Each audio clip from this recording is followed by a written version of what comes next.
আসসালামু আলাইকুম। কেমন আছেন সবাই? আসলে বাংলাদেশে এখন কি চলছে যে শেখ মুজিবুর বঙ্গবন্ধু মূর্তি কেন ভাঙ্গা হইতেছে? কিছুদিন আগেও যে বাংলাদেশে দেখলাম মানুষে হইতেছে যে যারা মূর্তি পূজারী তারাই মূর্তি বানায়। হ্যাঁ, একটা মূর্তিও যেন বাংলাদেশে না থাকে, সব মূর্তি ভেঙে ফেলা হোক। আর শেখ মুজিবুরের মূর্তি কেন থাকবে বাংলাদেশে? এটা ঠিক না। আর সেই মূর্তি আজকে যারা ভাঙতেছে তারা কি বলা হইতেছে যে মূর্তি কেন ভাঙ্গা হইতেছে? ওনার তো কোনো দোষ নেই, তাহলে মূর্তি কেন ভাঙ্গা হইতেছে? তো এটাই আমাদের বাঙালি জাতি।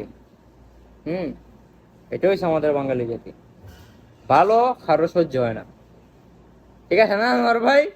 ভালো কে সহ্য হয় না? কিছুদিন আগেও সবাই কিতা কইছে যে মূর্তি রাখা ঠিক না, যে মানুষ মইরা গেছে ওই মানুষের মূর্তি রাখা কি ঠিক?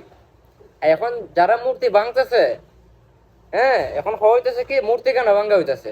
উনি তো খারাপ ছিল না, উনি খারাপ ছিল না আমরাও জানি, কিন্তু বাঙালি যা এক সময় এক কথা হয়, এক সময় এক কথা হয়। তো মূর্তি ভাঙ্গাটা আমি মনে করি ঠিক, কারণ শেখ হাসিনা যে জায়গা বাকছে চলে গেছে ওই জায়গা তার আওয়ামী লীগের কোনো অংশ রাখা ঠিক না বাংলাদেশে। সব ভাঙতো, সব ভাঙে চুরমার করে দিত। টাকার মধ্যে যে শেখ মুজিবুরের পিকচারটা আছে ওইটাও চেঞ্জ করতো। টাকার মধ্যে যে পিকচারটা আছে ওইটাও চেঞ্জ করতো। চেঞ্জ করে বাংলাদেশের কোনো কিছু পিকচার লাগাতো, কোনো মন্ত্রীর না, কোনো এমপির না।